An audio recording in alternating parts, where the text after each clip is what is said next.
So one question that... Go again. Sorry, I was sorry.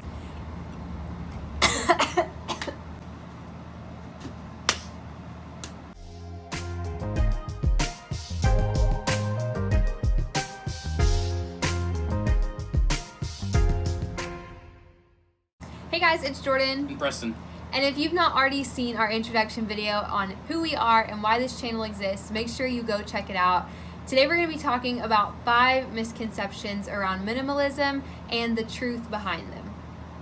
So, on number 1, we're going to talk about the stereotype that says everything you own has to be white and neutral and clean and modern and, quote, minimalist. Yeah, and that's really not true at all, and we see it on Pinterest and Instagram, the beautiful white homes with sophisticated decor.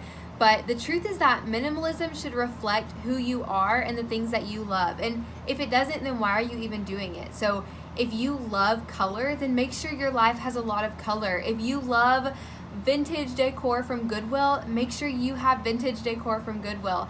Make sure the things you have are intentional and reflect who you are and what brings you joy, instead of just this one-size-fits-all sleek modern look.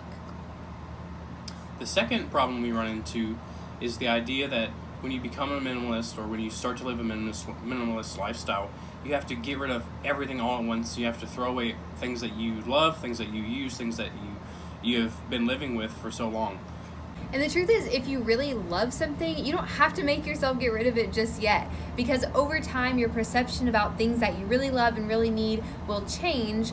And at the end of the day, you're not just getting rid of things just to get rid of them and just to own less. You're narrowing down your possessions to have a life that you love, full of intentional things. So you don't have to just throw something out that you love for the sake of getting rid of it. It's okay to hold on to those things that you really love and that really bring you joy. A third stereotype is that when you become a minimalist, you have to just get everything in order with new devices and gadgets and 2-in-1s and foldables and things that do so many tasks that you can narrow down to having 15 items in your home. And that's just not realistic for a lot of people. Yeah, the biggest question to ask yourself is, what can you do with what you already have? And even if you wanted to shift the focus more, stop thinking about all the things you want to buy to help yourself become a minimalist and think about what you can get rid of. Think about the things in your life that you don't necessarily need, get rid of those things, and then go from there. But if you think you have to buy new things, have all beige clothes or brand new jeans or containers for your silverware drawer to start being a minimalist, then it's going to hold you back in the long run.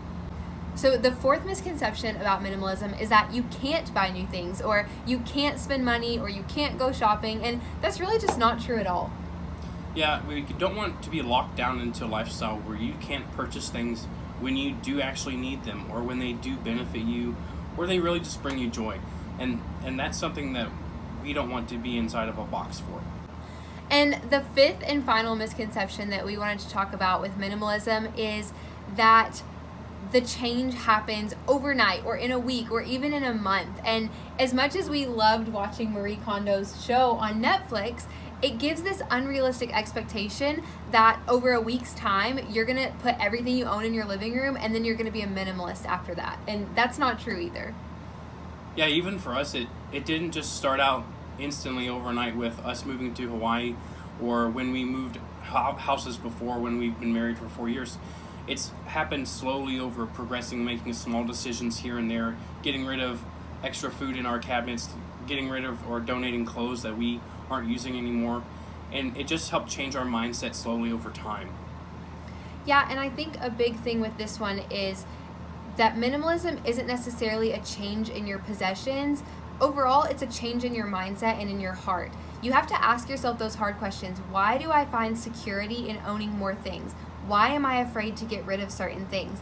And by starting off asking yourself those hard questions and focusing on little areas that you want to change, that's how it happens over time, not by just donating everything you own to Goodwill. So one question that we want to ask you guys is, what is one cluttered area of your life that you would love to start minimizing, but you feel a little overwhelmed by? Is it your closet, your junk drawer, your kitchen?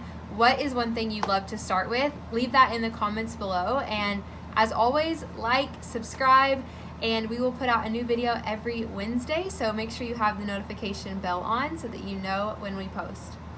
Until next time, aloha!